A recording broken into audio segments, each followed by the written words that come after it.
Hi guys and welcome back to the channel. As it turns out, I'm wearing a pretty appropriate green today, and I completely didn't coordinate that. Today would usually be Watch Along Wednesday once again. Last week I just didn't really have the time. This week something's come up and I certainly want to cover this as a video today. Rest assured, no matter what happens, because I've kind of really gone off the beaten track with both game videos, Watch Along Wednesdays, all of it. I've kind of gone off the beaten track at the minute. Rest assured, with the Watch Along series, I do very much intend on watching out the rest of the projects that I've made to date. We're about roughly, I'd say, the halfway mark now. We're about to enter into 2023 once I've watched Maester Unchained in the next entry. But yeah, like I'm very much planning on getting to the end and then watching the 2024 ones before 2025 project starts. That's kind of still my plan. But with today though, a very different video. I'm not really reacting to anything because I know the news, but it's definitely something that I want to talk about. It's a very big day for Marvel fans, and I'm kind of excited about this. To even talk about this because it is the first time in a long time as an MCU fan I felt genuinely elated. In terms of things that I'm a fan of, I would have considered myself a Star Wars fan in recent years. I really would have. And I think The Acolyte was the final thing that broke the camel's back. I think there were certainly some good parts about it and one or two half decent episodes. But I think overall, the quality of that show, I was done. And just the online response, kind of almost jumping on the bandwagon of hate, all of that swirling around my head and my thoughts, it was a case of, I'm done. I'm sick. And I genuinely believe that around that whole culture of Star Wars and a couple of other franchises, I completely, I think I was basically done with fandom after that point. Like again, like I don't have a ridiculous interest in James Bond, for example, moving forward. But it's it's the Daniel Craig era I was a massive fan of, so I think that's kind of died off after he's left the role because I was a massive fan of his era. But I'm not that much interested to see what they do next with it. And I'd honestly say even with Harry Potter, it's debatable because I'm not a massive fan of Fantastic Beasts. I'm kind of very mid on it to be honest.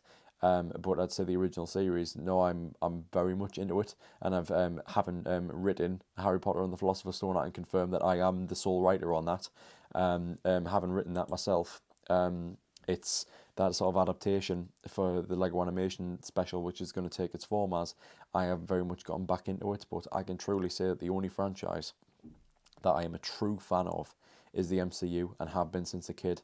And I have actually said behind closed doors, I don't think I've said this on record, but I've said behind closed doors that I'm getting a little tired now with all the Star Wars hullabaloo at the minute.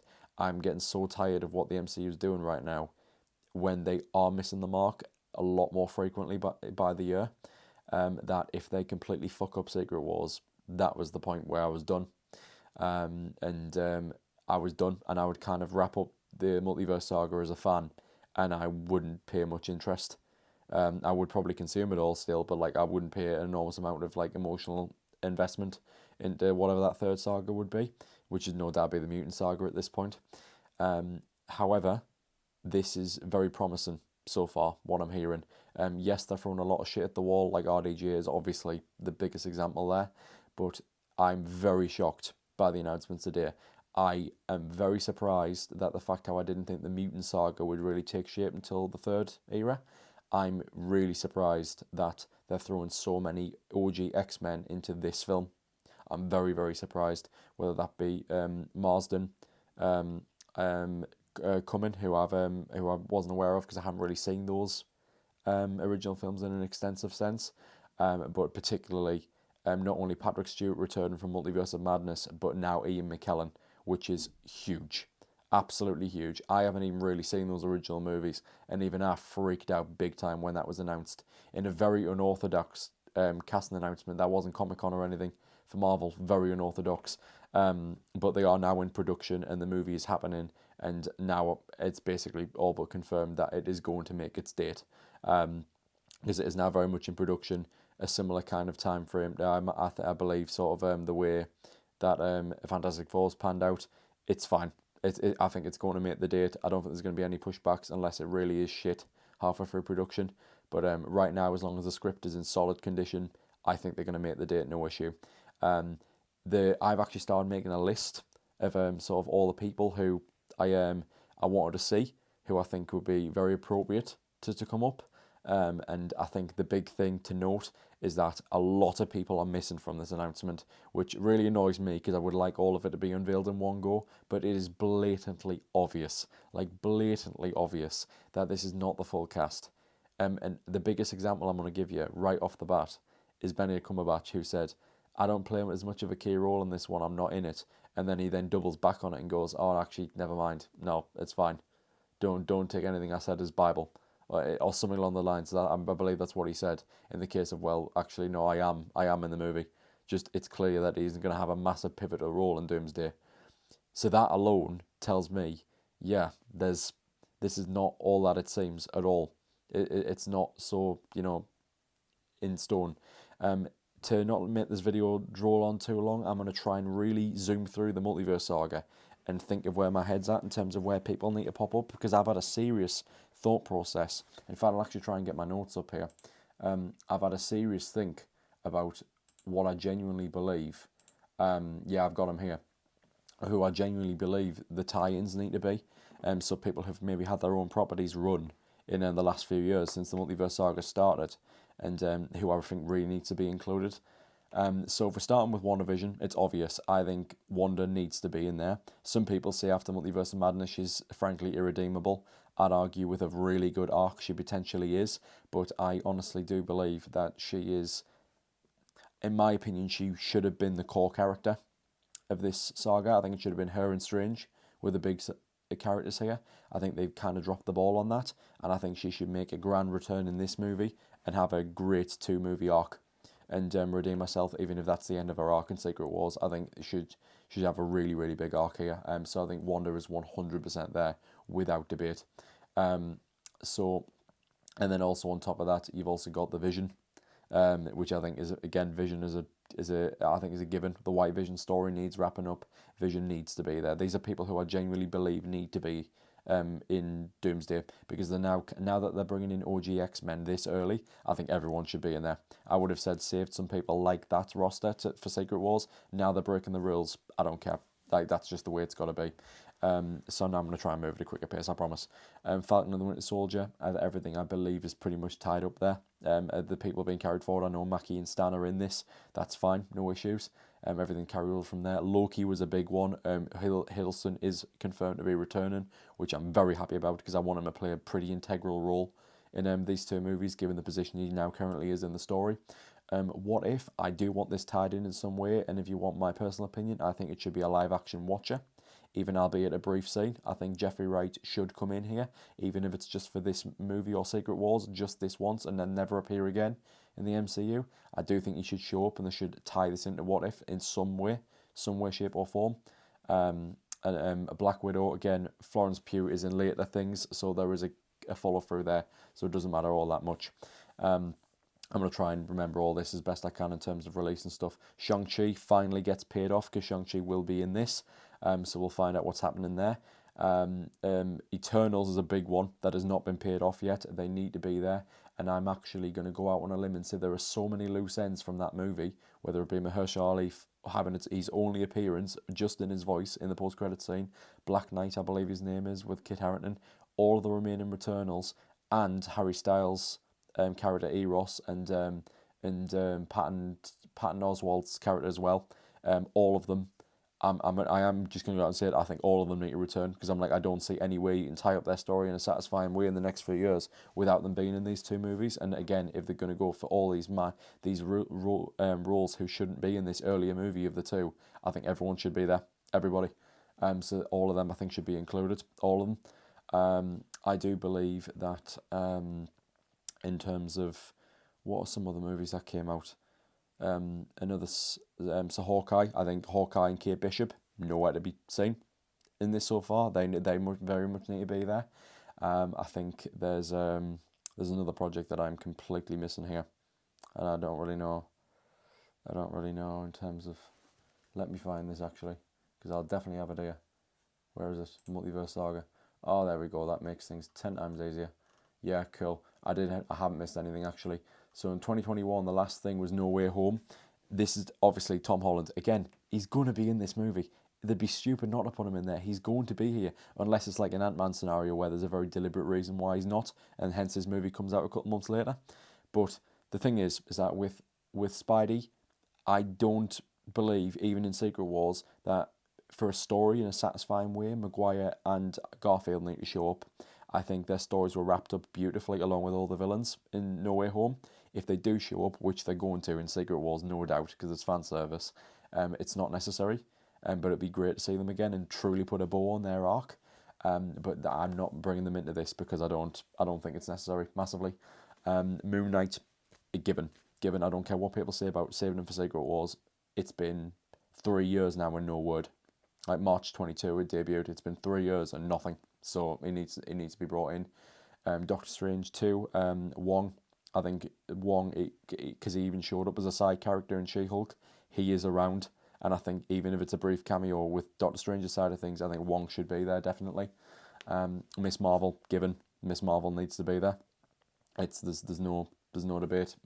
Miss Marvel definitely needs to be there. Thor is confirmed, but if Thor's the only character from that world, I'm gonna say his daughter as well by extension. But again, that'll be a minor cast member. Yeah, I think Thor needs to be there. He does, and but that's been confirmed. The I Am Groot show, both seasons across 2022 and 2023, I believe. That is just ties into Guardians. I've kind of thrown that together. That's not going to get paid off in any way because it's very much a kiddie kind of side show. So we'll count both those seasons out. She-Hulk does need to be there. I don't care how bad you say the show was. I think she played the character well, and I think in the hands of better writers, it's still salvageable. And I do think She-Hulk needs to show up. Here's a big one, and this is the one that I'm worried about the most. It's Werewolf by Night. If they completely drop this in the middle of the multiverse saga and have no payoff to it whatsoever, it's just a completely isolated event, it completely goes against what the MCU is supposed to stand for. And if you want my honest opinion, if you're going to leave anything, I think it's Jack Russell was his name, and then Man-Thing. If you're going to leave anything there, it's actually them two that should get left in that story, even Man-Thing, because he can't talk. There's no way to satisfyingly bring him into Doomsday. Elsa Bloodstone, on the other hand, potentially you can in a small role. You could bring her in, especially in Secret Wars. I would be very annoyed if one of the characters from that world does not get brought in Secret Wars. I'd be very annoyed because they brought it up for no reason. Moving on, Wakanda Forever paid off with a very surprising appearance of Namor. Namor's going to be in it, which I'm very happy about. And the Guardians Holiday Special, I kind of tie into the Guardians stuff again, which I'll address very soon. So Phase 5, we've got Quantumania. Paul Rudd is confirmed. Now, will that be the case for Evangeline Lilly and Catherine Newton, which I do believe, story-wise, should show up here, even if it's in a brief cameo role. I think the two of them, it's his daughter at the end of the day, who's now been introduced as like poised to be a young Avenger. I do believe Cassie and Hope should be in this, even though Evangeline Lilly said she's retired.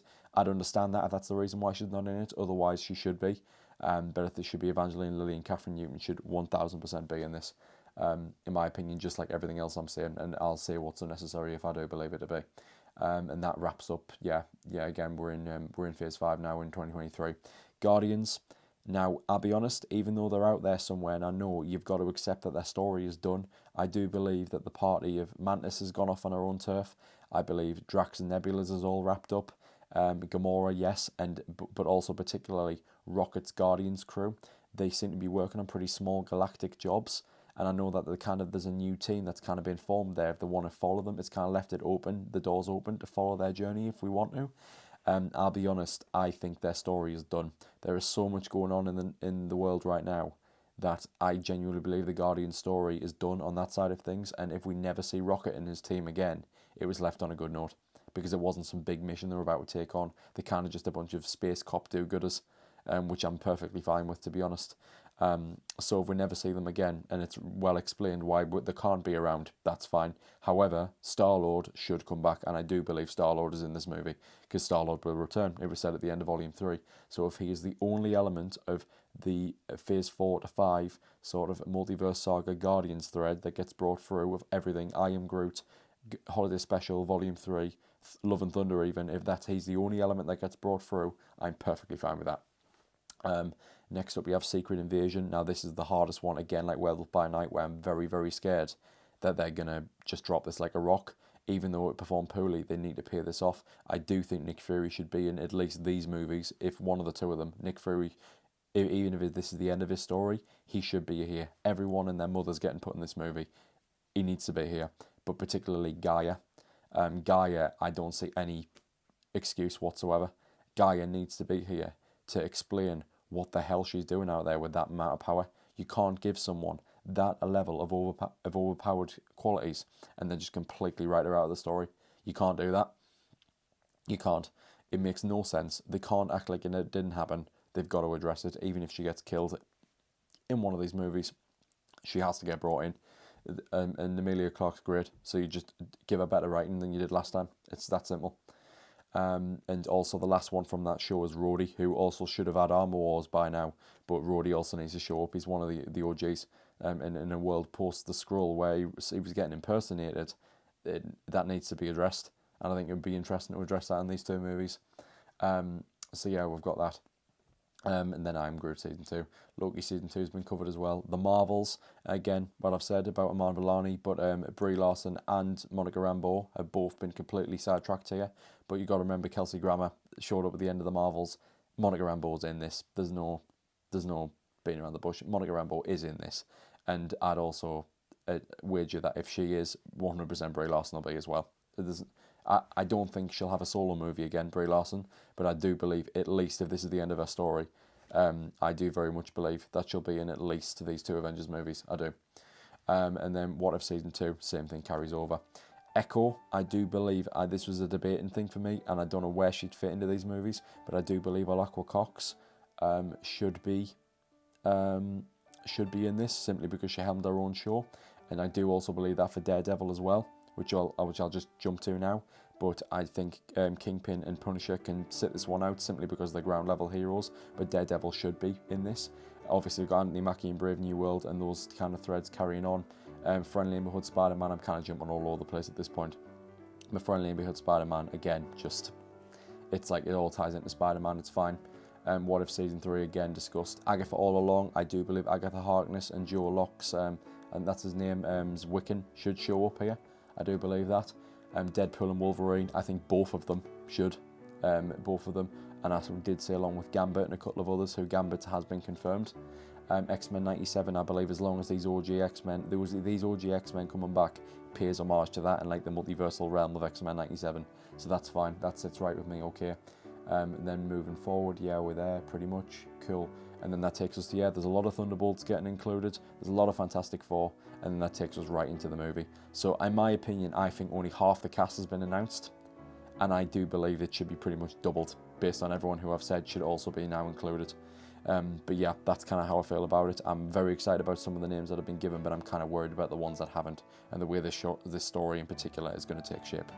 So that's my thoughts on the Avengers casting. I'm very happy overall, but until next time, be kind, do your best, and always remember, you are enough.